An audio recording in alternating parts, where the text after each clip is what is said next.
자, 우리 또 가보도록 하겠어요. 8번 할 차례 8번.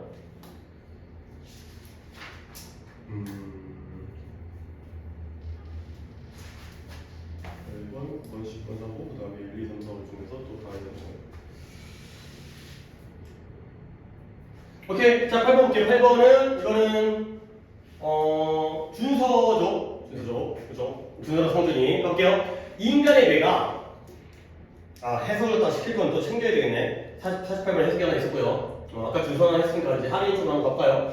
인간의 뇌가 완전히 comprehend 한 적이 있어요. 포괄적으로 이해하다. appreciate도 이해하다. 진가를 인정하다. 둘 다 이해해요. 완전히 이해할 수 없다는 거야. 일생 동안 그것이 맞닥뜨리는 모든 것을 이해할 수 없죠. 인간의 뇌가 평생 살면서 만난 걸 다 이해해? 그건 아니라는 거야. 그래서 비록 음악을 사랑하는 사람, 음악 애호가가 그의 헤드폰을 항상 탭 착용하고 있어요. 근데 뭘 매일매일 1년 내내 매일매일 매부 동안 하루 종일 착용하고 있어요. 그럴지라도 그는 뭐 할 수 없다. 1년에 미국에서 출시되어지는 모든 앨범들의 8분의 1 이상을 들을 수가 없다는 거야. 아니 그렇겠지. 아무리 음악을 좋아하는 사람이라도 이 세상에 있는 엄청난 양의 음악을 갖다가 8분의 1도 어마어마한 숫자가 되겠죠. 이걸 갖다가 들을 수 없을 것이다. 결과적으로 인간의 이해 능력과 우리가 경험할 수 있는 범위는 넓다 좁다? 좁다는 내용을 얘기하는 거야. 솔직히 나는 이 두 문장 사이의 관계까지는 모르겠어요.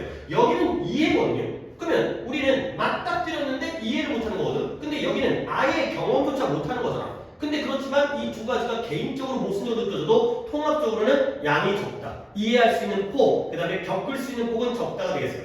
이렇게 그냥 통합을 시켜버리는 거야. 그리고 우리가 이러한 능력을 소유하고 있지 않아요. 근데 뭐 할 능력이냐면 모든 예술적인 상품들에다가 똑같은 시간을 부여할 능력. 그러니까 영화에다가 30분, 그 다음에 뭐 시에다가 30분, 노래에다가 30분 이럴 능력조차 없기 때문에. 근데 어떤 예술적 제품이냐면 우리의 길에 등장하는, 우리의 길에 등장한다는 게 우리가 만나게 되는. 그렇기 때문에 우리는 뭐 할 수밖에 없다? 이제 나오네요. 숏컷, 지름길에 의존할 수밖에 없다는 거. 그러니까 지금 내가 내렸던 결론은 뭐예요? 너무나 양적으로 많아. 이해하기도 많고 접하기도 많고. 그러면 우리가 다 같은 시간을 부여할 수 없다는 건 우리는 지름길에 의존수. 지름길이 뭘까? 이 지름길을 찾아야겠죠. 결국 우리는 뭐 하는 거지? 리뷰. 그러니까 레이팅. 그러니까 최신 영화에 대한 사람들의 평가라든가 이런 뭐라고 그래 그걸? 별 등급? 뭐라고 그래 그걸? 별점 같은 데에 의존할 수는 없다는 거야. 근데 뭐 하기 전에 우리가 어떤 영화를 보고 싶은지를 결정하기 전에 이거네. 우리가 모든 음식점을 다 배달시켜 볼 수가 없기 때문에 별점 보고 시키는 것처럼. 그래서 우리는 우리의 개인적 관계들이 우리의 결정을 이끌도록 허락한다는 거야. 말이 어려울 뿐이지 쉽게 얘기하면 친구한테 물어본다는 얘기예요. 개인적 관계가 우리의 결정을 갖다가 이끌도록 엄마한테 물어보고 친구한테 물어보는 거야. 근데 뭐에 대해서 어떤 예술을 우리의 삶에 들어오도록 허락할지에 대해서 말 이렇게 어렵다고 그래. 무슨 영화 볼지에 대해서 어떤 예술이 우리 삶에 들어올지 허락하는 게 무슨 영화를 볼지에 대한 결정을 친구한테 의존한다는 거야. 그 다음에 우리는 또 지속적으로 어디에 의존한다? 이런 유통 시스템에 의존해요. 근데 건너뛰었죠. 자, 그래서 유통 시스템은 유통 시스템인데 어떠한 유통 시스템이냐? 오히려 이런 문장을 또 아까 내가 한 번 더 얘기합니다.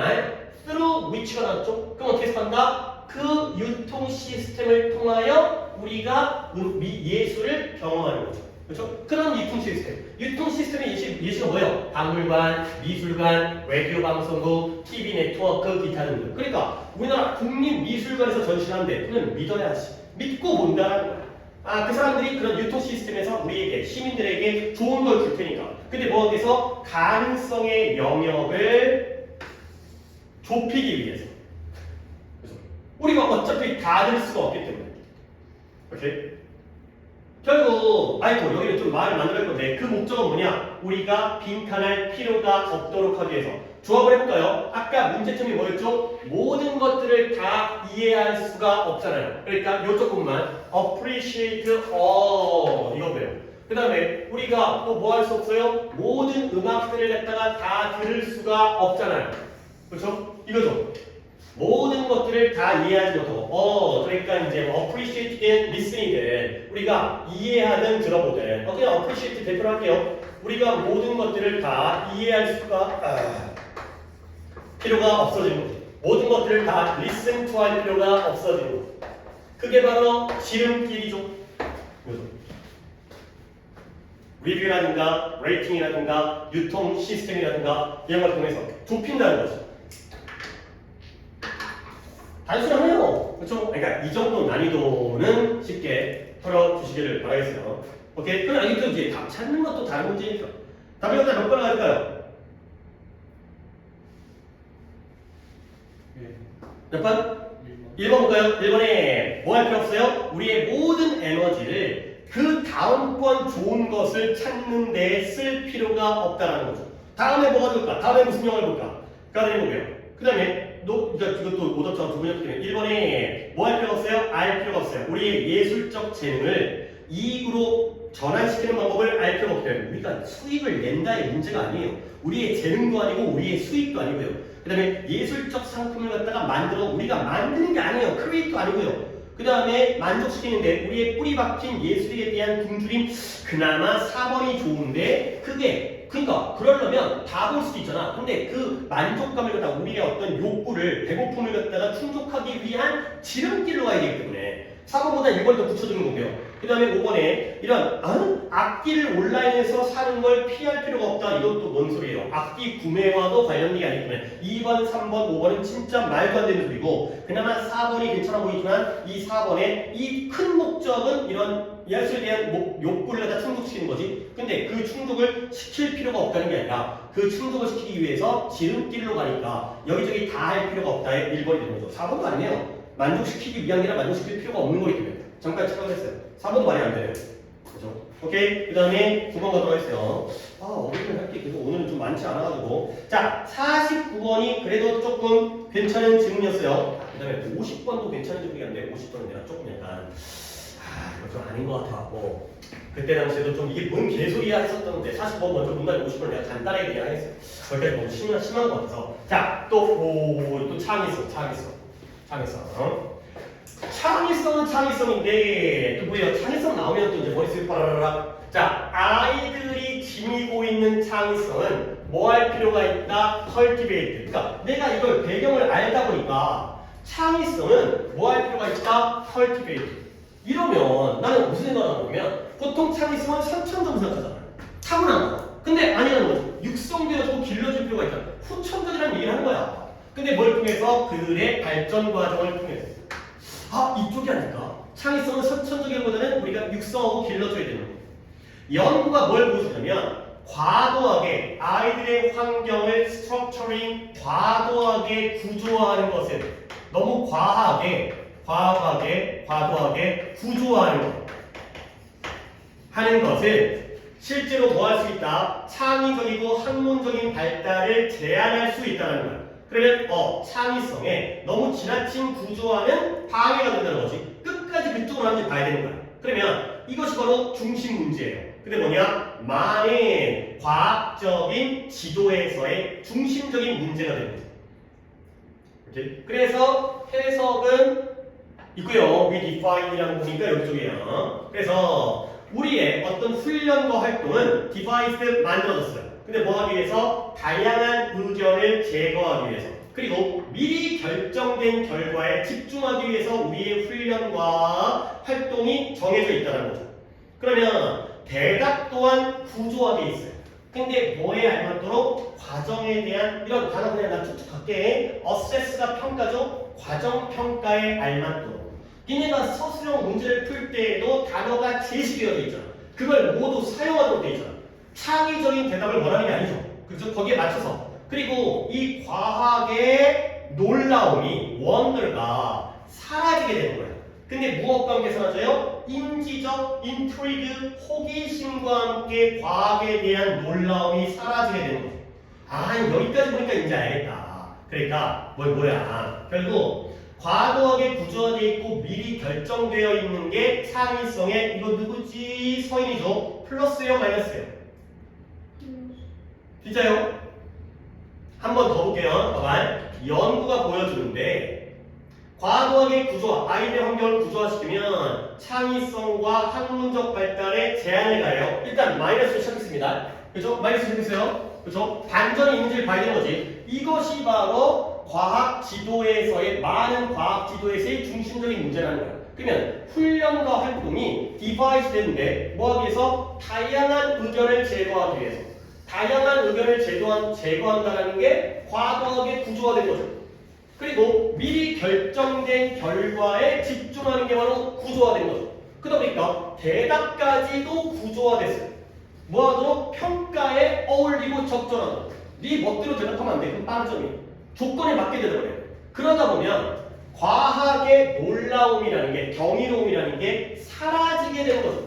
무엇과 함께? 인지적 호기심과 함께 같이 사라져버리는 거예요. 오케이? 결국 여기까지 내가 키워드만 적었을 때 과도한 거, 구조화된 거, 그 다음에 미리 결정된 거, 이런 것들이 다양한 선택을 제거하는 거. 플러스예요, 마이너스예요? 마이너스예요. 마이너스예요. 오케이? 그리고 나서 다음 문장을 순서를 좀 바꿀게요. 얘를 갖다가 아까도 하나도 안 못했잖아요. 이걸 서인이 해보세요. redefine.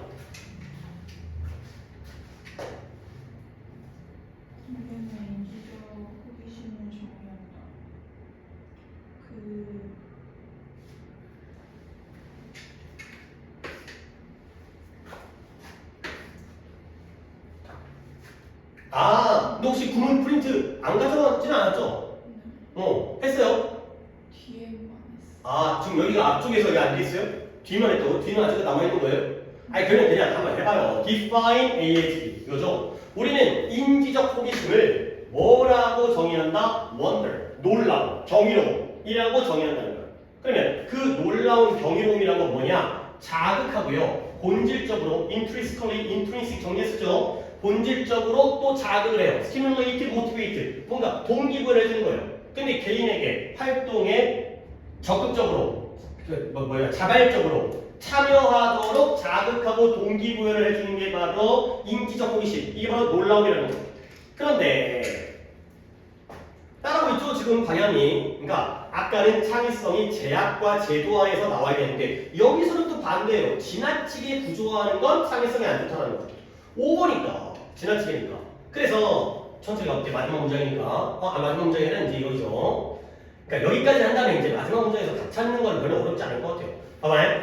인지적 호기심의 상실은 무엇에 의해서 initiated, 개시되어지는 거죠. initiative.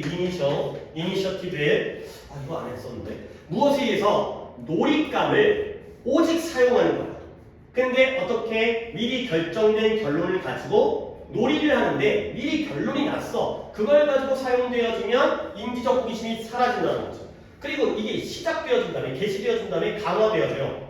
이 로트라는 단어는 아마 아래쪽에 나와 있지만 이제는 안 나올 수도 있어요. 이거 알아두셔야 돼요. 로트가 기계적 암기예요. 달달달 외우는 거. 이건 우리 수능 특강에서도 내가 보여준 적이 있었는데 기계적 암기 플러스예요, 마이너스예요? 마이너스예요. 달달달 외우라는 건 무조건 마이너스예요. 언제 또 이게 플러스로 바뀔지는 모르겠지만 이게 마이너스예요. 로트가 마이너스예요. 그래서 학교에서의 기계적 암기에 의한 지도에 의해서 강화되어져요. 뭐가? 인지적 호기심의 손실, 상실. 오케이? 그러니까 그래서 한번 서인아 미리 결정된 결론을 가지고 놀잇감을 사용하는 거. 그 다음에 기계적 암기를 가르치는 거. 플러스예요, 마이너스예요? 마이너스예요. 그러면 이런 호기심, 인지적 호기심이 상실되어지겠죠. 오케이? 결론은 잡았어요, 이제. 그러면 답 찾을게요. 자, 이것이 exemplified 예증되어져요. 무엇에 의해서 예증되어지느냐? 장난감, 게임, 그 다음에 이런 학습, 학업, 레슨, 수업. 근데 어떠한 그 자체로서 빈칸인 이런 장난감과 수업에 대해서. 여기에 플러스가 들어갈까 마이너스가 들어갈까? 아니, 플러스가 들어갔으면 거 아니야? 왜냐면 플러스에서 좋은 결과를 가져오면. 근데 마이너스가 나올 가능성도 높아 보이고요. 뒤쪽에서 근거 적어야죠. 봐봐요. 이 장난감들이 뭐하고 있어요? 빈칸이면서 요구해요. Little of the individual other than 계획된 목표를 달성하는 것 말고는 개인에게 require little 요구를 해요 안 해요? 안 해요. 요구하는 건 계획된 목표를 달성하고 숙달하는 것 말고는 개인에게 요구하는 게 없는 건 그러면 이거는 결정된 놀이에요? 결정이 안 된 놀이에요? 결정된 놀이에요. predetermined가 들어가있어요. 마이너스 미리 결정된 여기에서 굉장히 잘 예증되어진다 가 되는 거죠. 여기서 힌트가 있었네요. planned objective 계획되어진 목표를 달성하는 것 말고는 other than 어이구 이런 표현을 가지고 모르면 깜깜해 other than 뭐뭐 이외에 뭐뭐 말고는 개인들에게 little 요구하는 게 없는 이것만 해 라는 데에서는 이제 그래서 이 수업이 그 자체로서 미리 결정되어져 있고요. 그 자체로서 in and of themselves 본질 그 자체로서의 뜻이죠. 오케이. 그러면 또 31번이었기 때문에 단답형이네요. 1번에 and가 끝이라는 뜻에서 목적이 나왔죠. 그 다음에 input 참여, 투입, 퍼즐, 혼란스러움, 수수께끼, interest, 호기심, 관심, alternative, 대안이 되는 거죠. 그러면 몇 번 가야 돼요?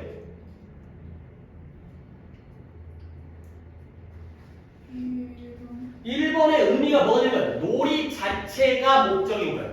이 놀이 자체가 정해져 있는 목적이 되는 거죠. 그러면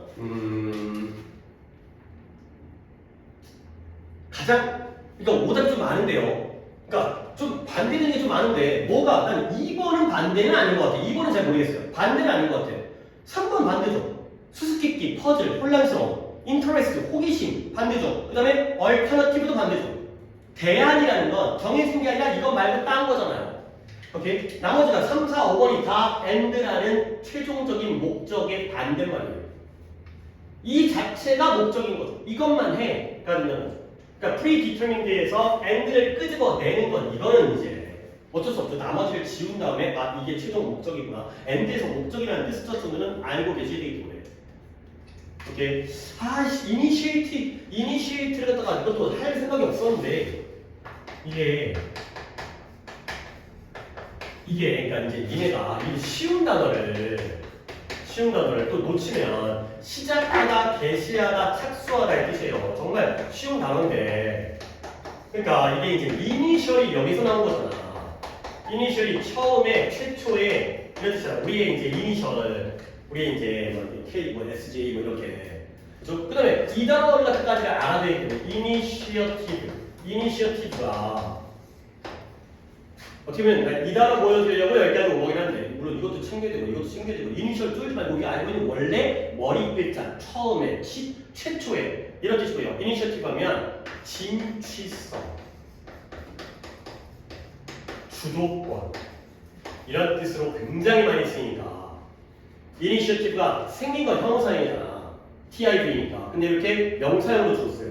선빵 날리는 거야. 선빵 날리는 거. 진취적으로 선빵 날리는 거. 먼저 하는 거야. 먼저 하는 거. 주도권을 붙잡다. 앞장서라. 이런 의미로서의 이니셔티브에는 꼭 챙겨두셔야 되겠어요.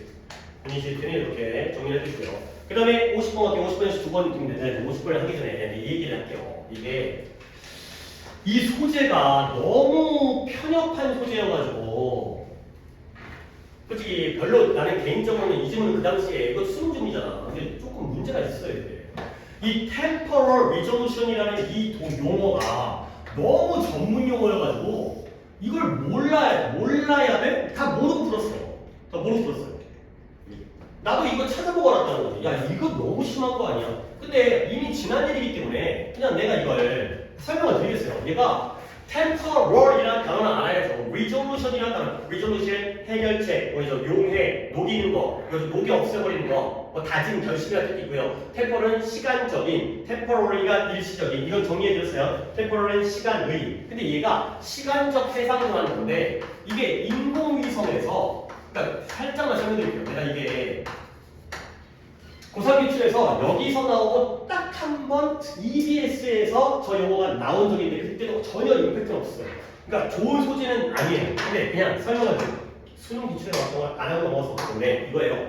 인공위성이 사진을 찍잖아요. 물론 지금은 영상을 찍을 수도 있어요. 과학이 발전돼가고. 근데 그 위에서 우리가 갖다 영상을 찍으면 좀 그렇고 사진 찍을 때 얼마만의 빈도로 사진을 찍느냐가 바로 시간적 해상도. 해상도라는 게 선명한 그런 그 정확성을 나타내거든요. 근데 시간적으로 1시간에 한 번 찍는지, 그 다음에 10시간에 한 번 찍는지, 하루에 한 번 찍는지, 한 달에 한 번 찍는지 이게 바로 시간적 해상도가 되겠어요. 인공위성에서 사진을 찍는 것도 엄청난 비용적인 게 되기 때문에 최소한으로 찍어야 되는데 예를 들어서 그런 얘기예요. 그러니까 시간적 해상도라는 건 temporal resolution이라는 게 개념이 근처에 위아래다 적으시면 되겠어요. 인공위성의 사진 촬영 빈도예요. 사진 촬영 빈도. 얼마나 자주 이 지역을 사진을 찍을 것인가. 아니 당연하게도 중요할수록 자주 찍겠어요? 덜 자주 찍겠어요?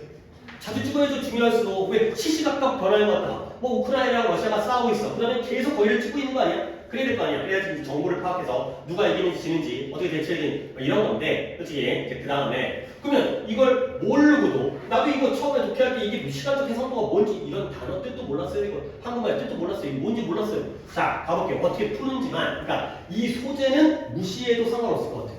근데 어떻게 푸는지만 보여드릴게요.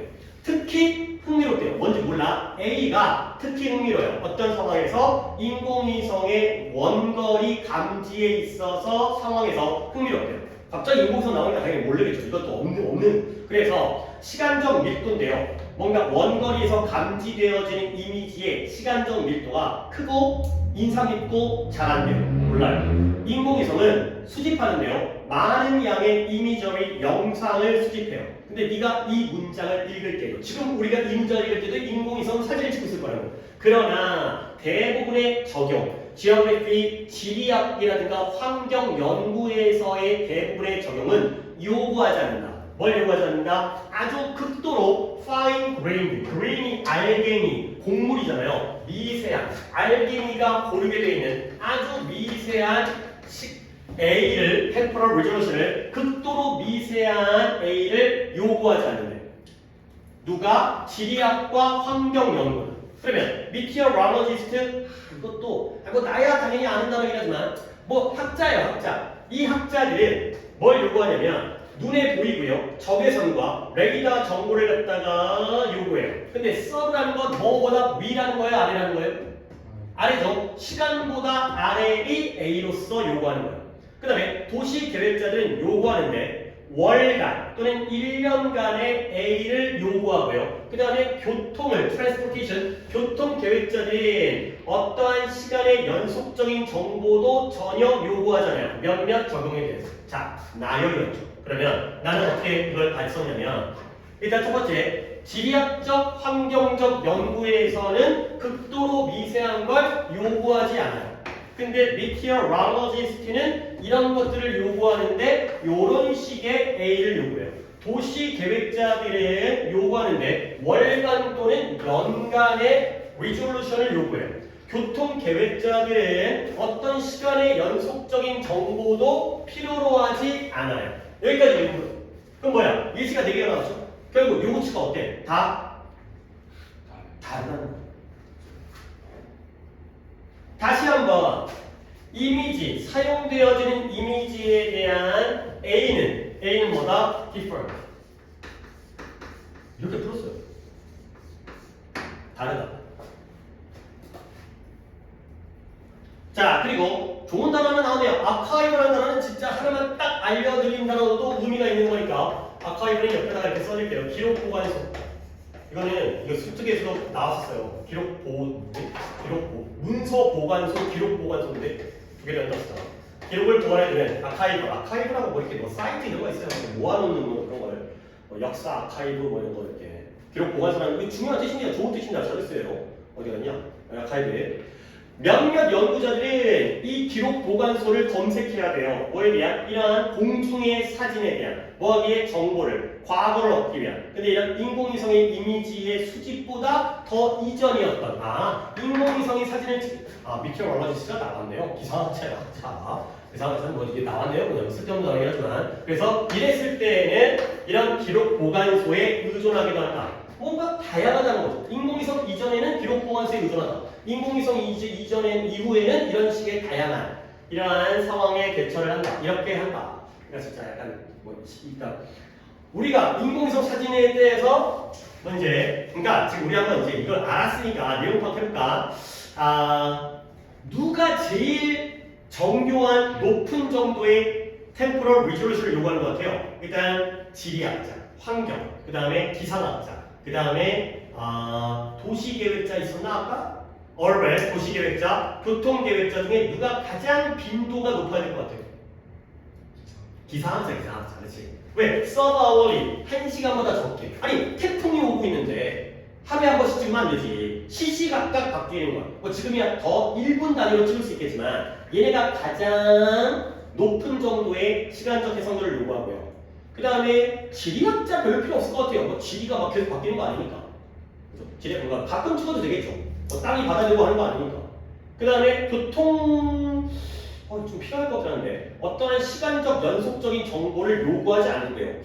교통의 경우에는 시시각각 필요하지 않을까? 그때는 뭐 교통이 막히지 않는 뭐 이런 시대여가지고 상관이 없었는지 모르겠지만 근데 기상학자가 지금 이 상황에서는 가장 빈도가 높은 시간적 해상도를 요구하는 거죠. 그러니까 일단 디퍼런트 정도를 끄집어내는 정도가 되겠어요.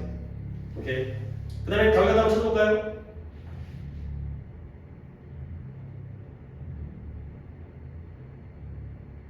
1번에 일반적 목적을 위해서 선발되어져야 한다. 제너럴 아니죠. 그렇죠? 일반적이라는 건 모두에게 다 공통적으로 적용되는 거기 때문에. 2번에 너의 연구의 요구 조건을 충족해야 된다. 그 다음에 3번에 매우 가능한 한 어떤 경우에든 가능한 한 높아야 한다. 어떤 경우에든 아니죠. 그 다음에 전문가들에 의해서 새로운 기술에 적용돼야 된다. 새로운 기술도 아니죠. 이미 있는 정보에다가 어떻게 사용되는 거지.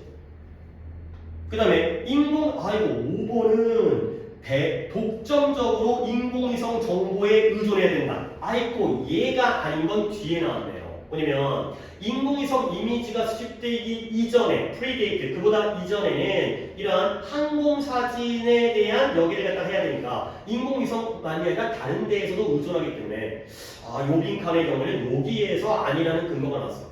인공위성 이전에는 항공사진을 가지고서 했구나. 항공사진의 기록 보관소에서 검색을 해야만 하는구나. 여기가 여기서 있었네. 이거 왜 있는지 좀 애매했었는데 5번 답을 갖다가 제끼기 위해서 이 부분이 추가가 되거든요. 다 몇 번이에요? 2번이 어떤 의도인지 알겠어요? 너의 연구의 요구 조건을 충족한다는 건 네가 어떤 연구를 하는지에 따라 다르다는 거야. Your inquiry가 되는 거죠. 자, 그 다음에 51번부터 54번까지. 자, 이쪽에 오답 한번 또 읽어볼까요? 52번. 다른 분? 없어요? 52번 하나요?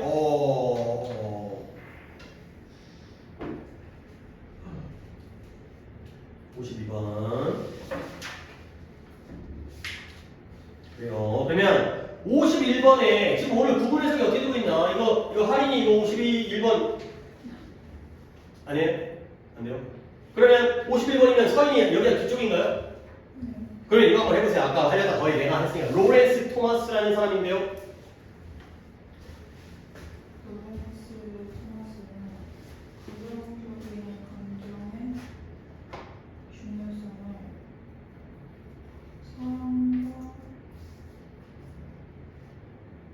존중과 같은 성향적인 감정에 대한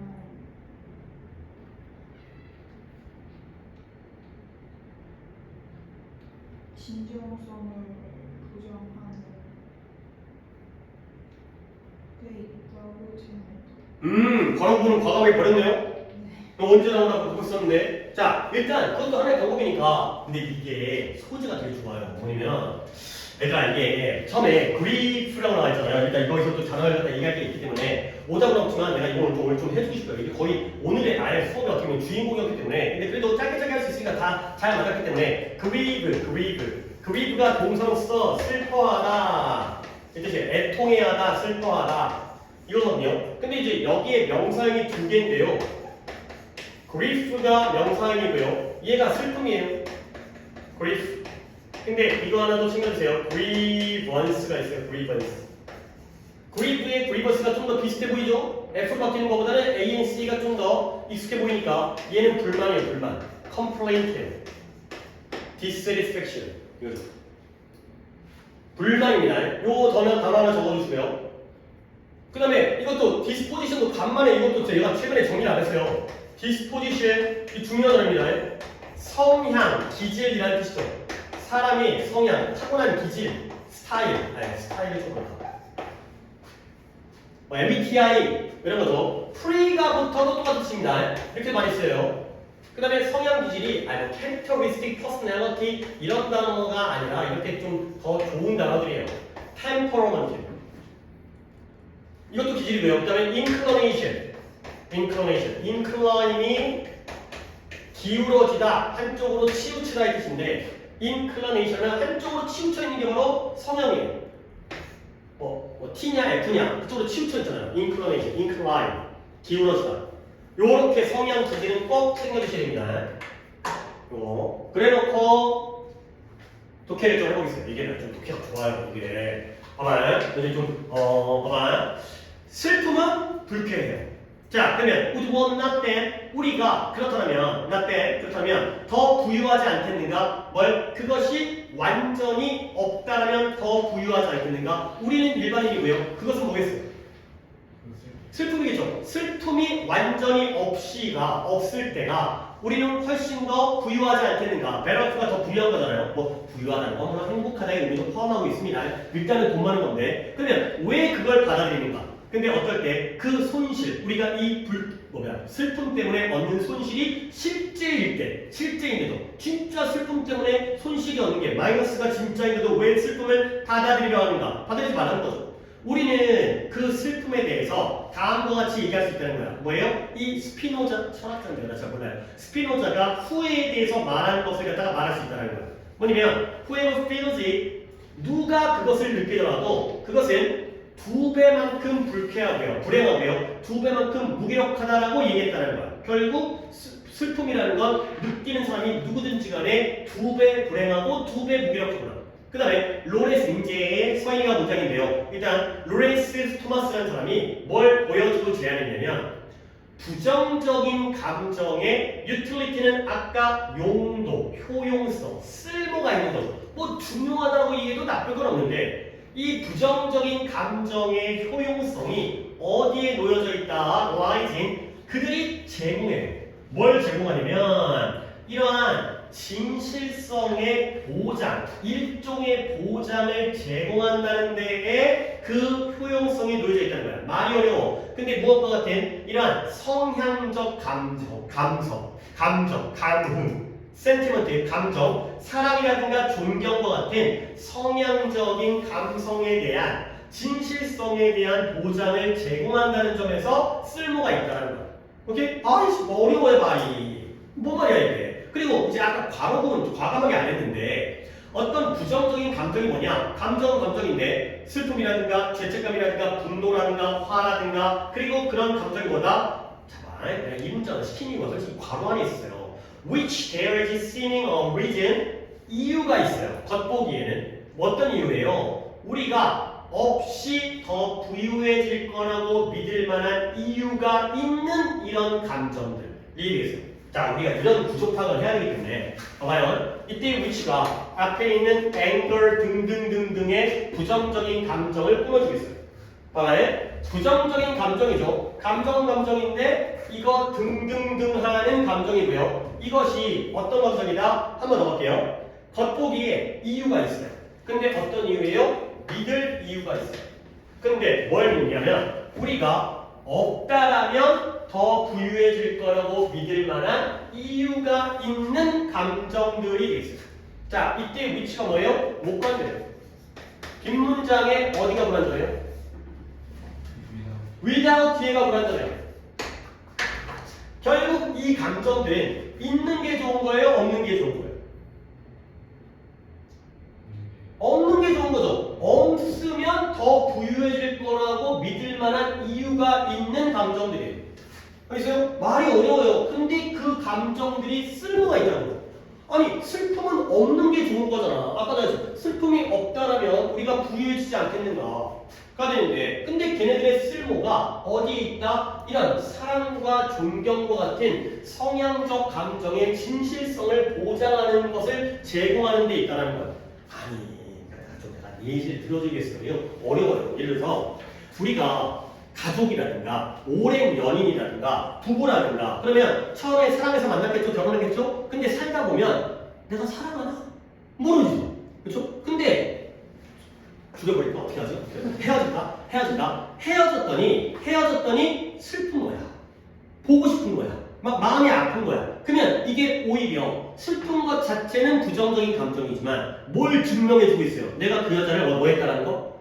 사랑했다는 걸 증명해주는 거잖아요. 그렇죠? 만약에 진짜 안 사랑했으면 죽든 말든 나는 아무런 상관이 없어요. 근데 그 슬픔이라는 감정이 내가 어떤 대상에 대한 사랑을 증명해, 그게 진짜였다는 거. authenticity, 진정성을 보장해주는 거야. 그 보장을 제공하는데 부정적인 감정이 있다는 거. 이런 소재는 좀 생각하는 게 좋아. 내가 사랑하니까 맨날 좋은 게 아니라 없을 때, 그러니까 사람이 있을 때는 모르는데 없을 때 티가 난다는 거잖아. 사라지면 그거에 대한 슬픔이 오히려 진짜 사랑한다는 걸 증명해주는 역할을 한다는 거야. 오케이? 그래서 조금 더 할게. 그래서 어떠한 발생하는 occurrent, 그때 발생하는 감정, 사랑이라든가 존경이라든가 어떠한 그런 발생하는 감정들은 꼭 존재할 필요가 없다는 거야. 그 기간 내내 동안 계속 결혼해놓고 뭐 사랑해서 맨날 볼 때마다 그래서 꼬리 뚝뚝 떨어진 게 아니란 말이죠. 싸울 때도 있단 말이죠. 그래서 그것이 사랑하고 존경한다는 게 진실인 기간 동안 계속 사랑과 존경의 감정이 발생하는 감정은 없다는 거지. 그렇지? 볼 때마다 좋은 건 아니라는 거지. 그러면 그런 까닭에 가끔 의심하는 거야.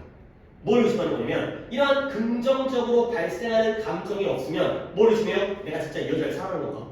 이 여자가 진짜 나를 사랑하는 건가? 이런 것들이 의심하죠. 근데 그럴 때 부정적인 감정, 슬픔 같은 감정이 테스트모니얼 증거, 이 사랑의 진정성에 대한 증거를 제공한다는 거죠. 오케이? 알겠어요? 약간 이 소재는 알죠? 그러니까 긍정적인 감정은 잘 티가 안 나. 발생하지 않아. 사랑한다고 해서 맨날 사랑하는 게 아니야. 맨날 존경한다고 해서 존경합니다 이게 아니야. 근데 오히려 그 반대의 감정이, 슬픔의 감정이 오히려 그걸 증명해준다. 라는 소재가 좋아서 단어도 좋고 일단 설명을 드렸어요. 52번을 가져가겠어요. 그리고 나서는 우리 거의 이제 할게 영상 때 52번 한 분이 틀린 거긴 한데 오케이. 이것도 너네 이런 거네. 눈여겨보셔야 된다니까. 이거 우리한테 이건 너네 이거 봐야 된다 이거야. 투웨이가 나온 다음에 그 투웨이가 어디든 간에 상관없어. 이렇게 나와버리면 싱거워지지만 일단은 우리에게는 양방향이라는 거. 원웨이 일방향이 아니라 양방향이라는 거야. 그러면 봐봐 이제. 그러니까 그 살짝 그 추상적이야. 그러니까 아주 만만한 건 아니에요. 그러니까 너 지금 뭐 길이도 꽤 길고. 근데 이런 거에서 이 투웨이를 힌트를 잡아야 돼. 봐봐. 장기간 동안 이거 조금 천천히 할게요. 이거 아직 시간적 여유가 있어갖고 내가 천천히 할 것 같아요. 장기간 동안 건물인데 하우스라는 게 하우스 아닙니다. 그러니까 동사로 쓰일 때는 하우스가 집이지만 하우스라면 수용하다요. 수용하다. accommodate 이거죠. accommodate 옆에다 쓸게요. accommodate라는 게 이런 정도 단어를 알아야 돼. 수용하다. 품다, 수용하다, accommodate. 뭘 수용하느냐? 집이라는 게 수용하는 거잖아요. 수용 이제 그러니까 품고 있는 거지. 가족을, 그러니까 식구를, 사람을 사회적, 법적, 종교적 그리고 다른 의식들을 갖다가 수용하는 건물들이에요. 근데 이런 건물들이 발전했죠. 이런 형태. 근데 어떤 형태야? 나중에, 추후에, subsequently 우리가 빈칸하게 되는 형태로 발전했다는 거예요. 그렇죠? 뭐 되겠는지 뭐가 아무도 모르겠는데, 그렇지? 근데 이게 어때요? 양방향의 과정이라는 거죠. 여기서 잡으려고 보셔야 돼요. 왜 양방향입니까? 가봅니다. 건물은 뭘 제공해요? 육체적, 물리적 환경과 배경을 제공해요. 근데 뭘 위한? 특정한 의식이라든가 사회적 의식이라든가 뭐같이 예를 들어서 기차로 여행을 간다든가 기차 타고 아니면 극장에 간다든가 아니면 뭐뿐만 아니라 어떤 상징적인 환경뿐만 아니라 이러한 특정한 사회적 의식에 대한 환경을 갖다가 제공해 주는 거죠. 아, 내가 경로를 잘못 잡았어요. 여기서 하는 게 아니라 미안, 그냥 안 하고 넘어가면 됐지만 기차 타고 여행 가고요, 극장에 가는 게 바로 사회적 의식이 되는 거고요. 그걸 위한 물리적 환경뿐만 아니라 상징적 환경도 제공해 줄 거죠. as well as가 여기서의 세팅과 여기서의 세팅의 병렬이에요. 물리적 환경, 그 다음에 상징적 환경. 건물이라는 건 이런 걸 제공해 준 거예요. 결국 얘들아, 기차 타고 여행하는 거를 위한 건물은 무슨 건물이에요? 아니 그러니까 예를 들어 구체적으로 우리가 일상생활에서 그걸 위한 물리적 환경을 제공해주는 건물은 어떤 건물이겠어요?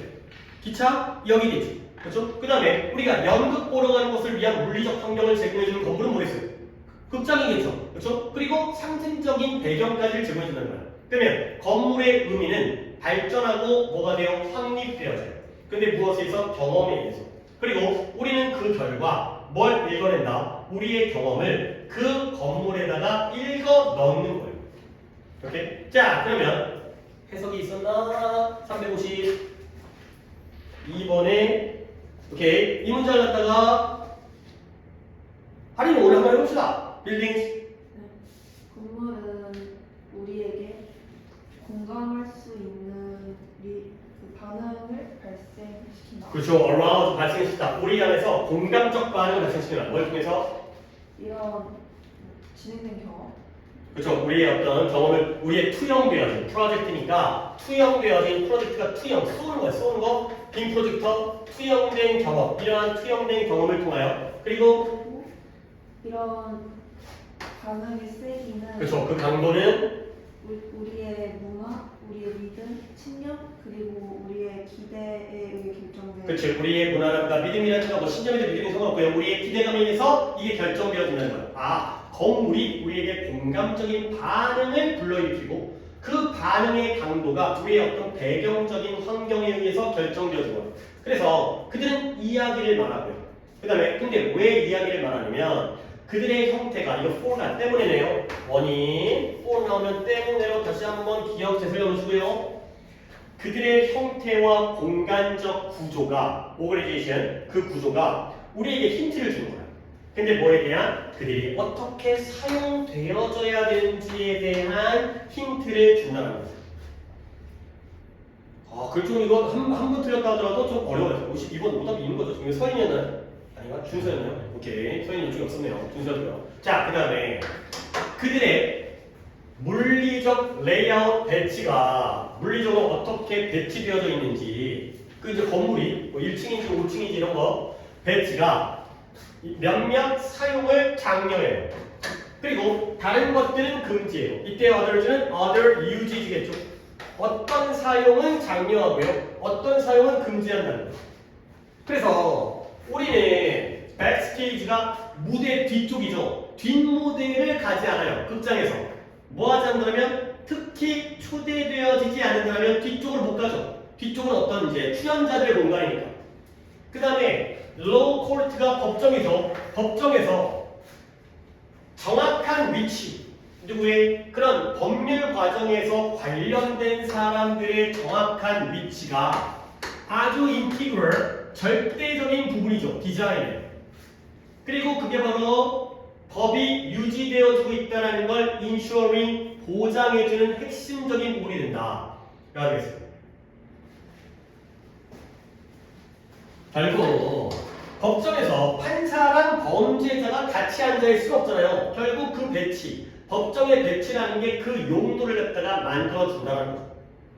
자, 그래서 이제 봐봐요. 결국 조금 추상적인 글이긴 한데 건물이 지금 건물에 대한 거잖아요. 빌딩에 대한 건 맞잖아요.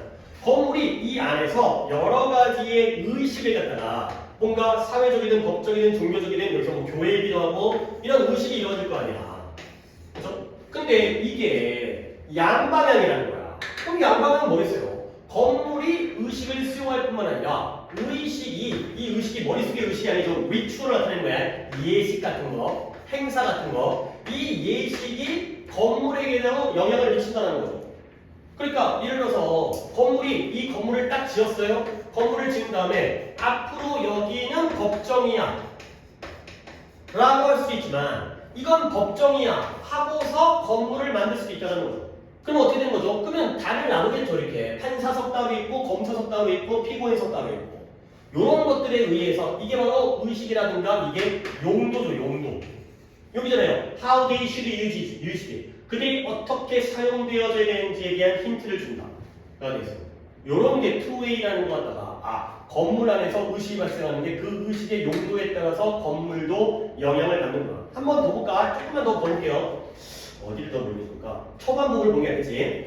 오랫동안 건물인데요. 이러한 의식들을 갖다가 수용해온 그 건물들이 형태로 발전한 거예요. 어떤 형태냐? 추후에 나중에 우리가 뭐 하게 됐어요? 이걸 통해서 원래는 이 건물 안에서 의식이 생겼던 게 우리가 여기에서 이러한 다시 한번 지우고 우리가 이러한 용도로 사용하게 된 건물로 발전하게 됐다. 그러니까 원래는 건물에서 용도가 만들어졌지만 이제는 용도에서 건물의 형태가 결정되었어요. 그래서 이게 바로 양방향이고요. 조금 더 읽어볼게요. 건물은 물리적 환경뿐만 아니라 상징적 환경을 제공하죠. 근데 건물의 의미가 발전해서 경험에 의해서 확립되어지는 거예요. 그러면 우리는 우리의 경험을 건물에다가 읽어 집어 넣는 거죠. 이쪽이 또 경험이 되겠습니다. 우리가 야 기차역이 이랬더니까 좀 안 좋더라. 그러면 이게 다시 건물로 들어가게 되는 거죠. 그러면 이 건물이 또한 우리에게 이러한 경험을 갖다 불러일으키고요. 그리고 이 건물들이 이제 우리가 어떻게 사용해야 되는지 그 용도에 대한 우리에게 힌트를 준다. 그래서 우리 이야기를 만든다. 이게 서로 쌍방향으로 이루어지는 것이다. 추상적이죠. 오케이. 자 그러면 봐봐요. 1번에 가볼게요. 1번에 지금 이게 뭐 적어놓은 거지? 건물이 이런 상태로 발전하게 된 거죠. To identify 건축적 흐름, 새로운 건축적 트렌드를 식별하고 이해한다. 2번에 인식하고 관련성을 맺는데요. 그러한 건물의 기능을 인식하고 기능과 관련되어진 거죠. 그 다음에 3번에 크로스 컬처럴 뭐야? 다문화적인 문화를 가로지르는 상호작용을 반영함으로써 규정하고 그 다음에 다듬어지는 거죠. refine, define이 규정하는 거고 refine이 다듬는 거고요. 그 다음에 사용하고 변화시키는데 뭐로써 어떤 우리 환경에 대한 본질적인 부분으로서 우리의 환경에 대한 그 다음에 5번에 변화하고 발전하는데 뭐에 그들의 의미를 제거하는 것을 위하여 elimination은 없애는 거기 때문에 그래서 1번에 architectural 안 나왔어요. 건축학적 트렌드 아니에요. 그 다음에 3번에 문화를 다문화간에 아니고요. 4번에 환경을 반영해 주는 것 자연 환경 쪽도 아니고요. 그 다음에 elimination 제거도 아니죠. 답은 function이 되겠어요. 펑션을 갖다가 반영해 준다. 건물에서 이러한 행사를 하다 보니까 그런 용도의 건물들은 이러한 배치를 갖게 되는 거예요. 그러니까 이제 처음에는 그냥 일단 네모 반듯반듯하게 지어가지고 여기다가 은행도 만들고 여기다가 기차역도 만들고 법정도 만들겠지만 이제는 용도에 의해서 건물의 구조가 달라지는 이러한 쌍방향의 관계가 되죠. 펑션이 다 되겠어요. 오케이. 단어 하나만 또 해드릴게요. 아까 integral이 아까 어디에 있었던 거 같나? 여기 되잖아요. integral. 이것도 최근에 정리한 적이 없어가지고 같은 어원에서 나온 애들인데 품사와 뜻들이 다 다르기 때문에 정말 자주 나오는 단어들이니까 통합하다. integrate 통합하다. 그 다음에 integral 형용사 integral 여기 적분할 때 쓰는 거 적분할 때 절대적인 형용사.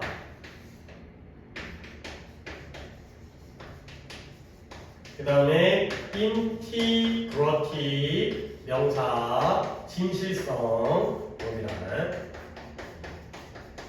같은 어원인데 어떻게 하다 보니까 뜻들이 달라서 뭔가 합치고요. 정말 중요한 거고요. 인티그럴 절대적으로 중요한 거고요. 근데 이건 진짜예요. 진짜 진실성. 아까 authenticity 진실성, 감정의 진실성 이럴 때 그 진짜인 거예요. 가짜가 아니라 진짜인 거. 자 이렇게 하면 이제 하나밖에 안 남은 선택인데 혹시 255번은 뭐죠? 오답 있어요? 두 분. 오케이, 이거 하나 마무리 하겠어요. 이거 하나. 그 정도면 시간. 또 모르죠. 오늘 또 할 수 있을 것 같아요. 어차피 보면 더 할 수 있지만 순서랑 오답만 보고 그다음에 위치 두 문항 보는 거 정도는 내가 이제 어떤 딱 수요일 날 이거니까 여러분들 이제 수요일 날 36, 7, 8, 9를 어느 정도는 접근을 해야 되고 그 중에 분명히 쉬운 문제가 있는데 아예 방법을 또 모르다 보면 내가 어떻게 보면 순서 위치는 그렇게까지 자세히 수업을 약간 안 하는 스타일이기도 하고 지금까지는 한번 보여드리려고 55번에 쉽게 가볼게요. 이거는 뭐 두 번에 처음이기 때문에 쉽지는 않을 수 있겠지만 기술은 기초예요. 우리의 비유, 은유, 메타포는 물론 은유입니다. 하지만 은유, 지구, 그딴 거 외울 필요 없어요. analogy, 비유의 비유. 우리의 비유의 많은 것들의 기초예요. 기술이. 그리고 그건 중요해요. 어떤 관점에서 우리가 어떻게 생각하는지, 우리의 생각이 어떻게 발전하는지. 또뭔 소리? 솔직히 나도 이제 나이가 들어서 그런가 뭔가 머릿속에 팍팍 안 좋아. 뭐지? 기술 중요하다. 왜 이런 거예요? 뭐 비유 왜 나왔지? 자, 비유 또 나오네? 비유 또 나오네? 비유 버리면 안 되겠다. 비유의 사용과 디자인의 발전은 디자인의 과정 그리고 그 다음에 이런 과학과 기술의 발전은 cyclic 순환적이에요. 근데 어떤 의미에서 이 메타포가 이 비유가 기술을 설정하고요. 기술을 형성하는 데 도움을 준다는 관점에서 그리고 새로운 기술은 이끄는데요. 새로운 비유를 이끌어요. 기술과 비유가 뭔가 같이 가는 상황 이런 상황이 되고요. 그래서 해석은 뒤쪽이네요. 그래서 주된 변화가 주기적으로 발생하거든요.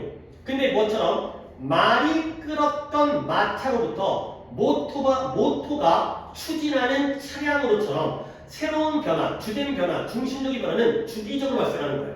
그랬을 때 이니셜 최초의 설명, 후자에 대한 최초의 설명은 자연스럽게 은유적, 비유적이었다는 거예요. 그러니까 전에 후자가 나왔다는 건 두 개란 얘기잖아요. 중요한 거예요. 이때 후자는 뭘 가리키는 거예요?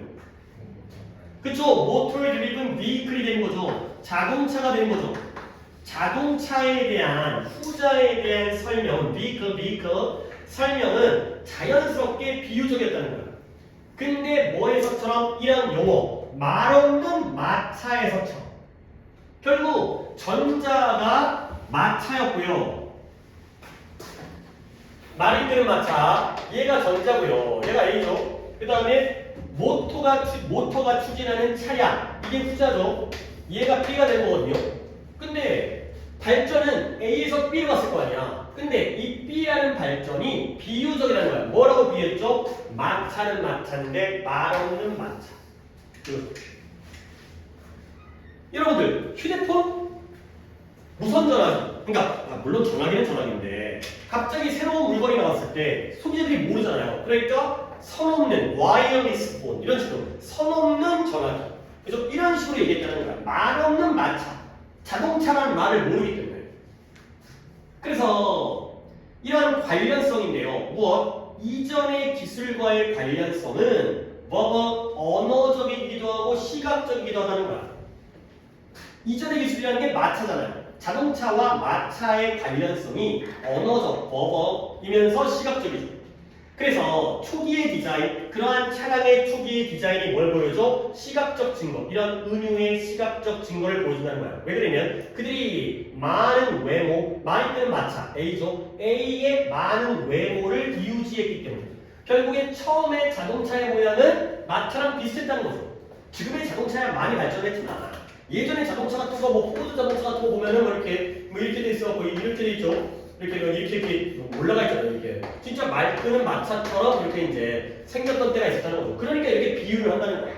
그래서 말이 끌었던 마차가 그 자체가 기술적 혁신이었죠. 물론 마차도 그 전에 비해서는 혁신이니까.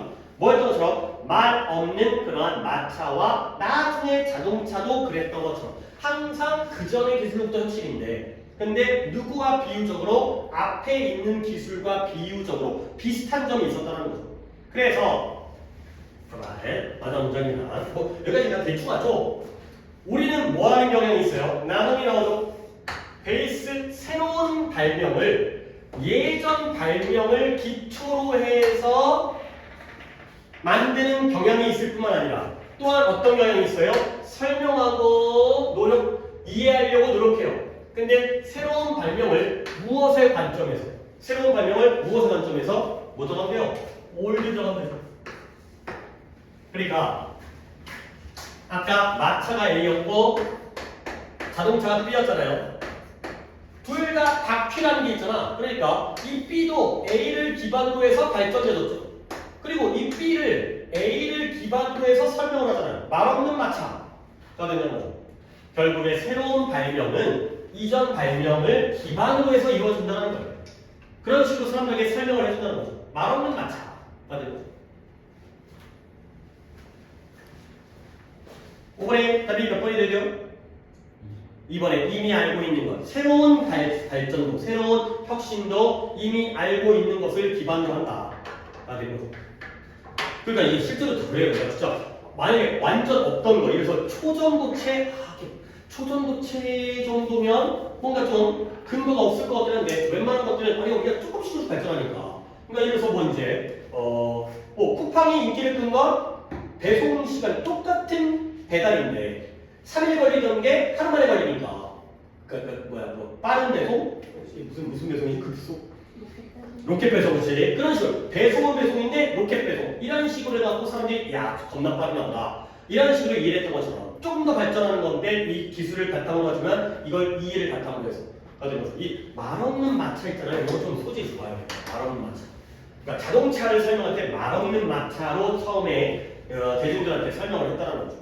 요즘 소질 좋은 소리니까 알아주시면 되겠습니다. 기존의 것을 바탕으로 하는 거예요. 오케이, 잠깐 잤다가 단어 시험 본 다음에 그 다음에 우리가 이제 남은 거 해결해야 될 것들을 진행하도록 하겠어요. 순서를 알려드리고 그 다음에 위치 차트에서 오답들 보여드리고